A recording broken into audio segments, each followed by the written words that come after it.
আমি আজকে তোমাদের সাথে শেয়ার করব একটা মজার রেসিপি, ফুলকপি, ডিম আর আলু দিয়ে এই মজার রেসিপিটা।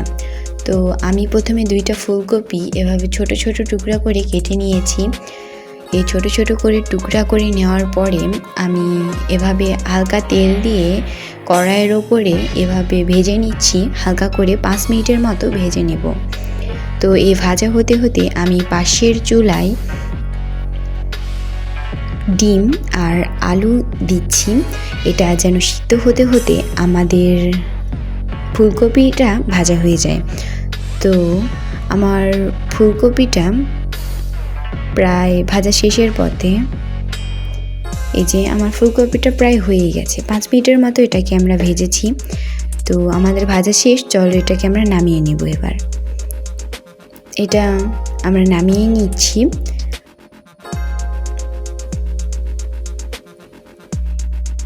এই তো আমার নামিয়ে নেওয়া হয়ে গেছে। এবার ডিম আর আলুটা দেখছি আমাদের এপাশে সিদ্ধ হয়ে গেছে। তো চলো এটাকেও আমরা এবার নামিয়ে নিই।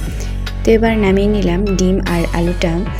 আর আমরা এদিকে বড়ি নিয়েছি, তোমরা কে কী বলো জানি না। তবে এবার আমরা ডিম আর আলুটাকে বিনিয়ে নিয়েছি। এবার হচ্ছে তেলের ওপরে হালকা হলুদ দিয়ে ওর উপর ডিম ছেড়ে দিলাম। এই 3টে ডিম আমরা সুন্দর করে ভেজে নেব হলুদ দিয়ে। তো এপার ওপার করে আমরা ডিমটাকে অনেক সুন্দরভাবে ভেজে নিয়েছি। তো এবার আমি এই ডিমটাকে নামিয়ে নেব।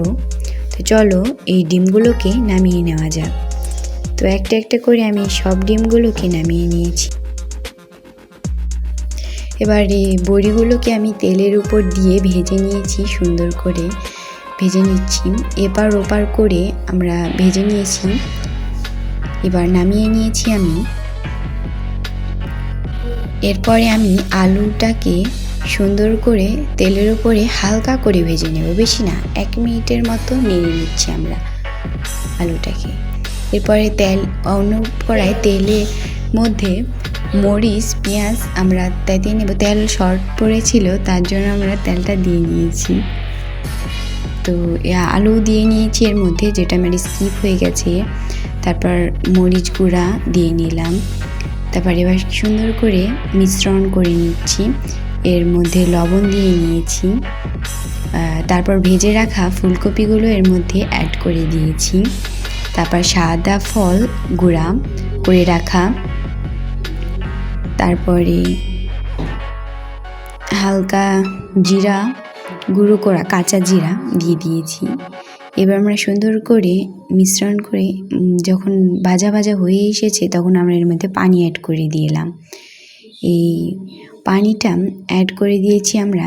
এবার প্রয়োজন হলে আমাদের আরেকটু পানি দরকার আছে, তাই আমাদের আরেকটু পানি দিয়ে নিয়েছি। তো এবার আমাদের এর মধ্যে রান্না প্রায় শেষের পথে, বুদবুদ উঠে গেছে। এবার আমরা এর মধ্যে ভাজা জিরা দিয়ে দিলাম।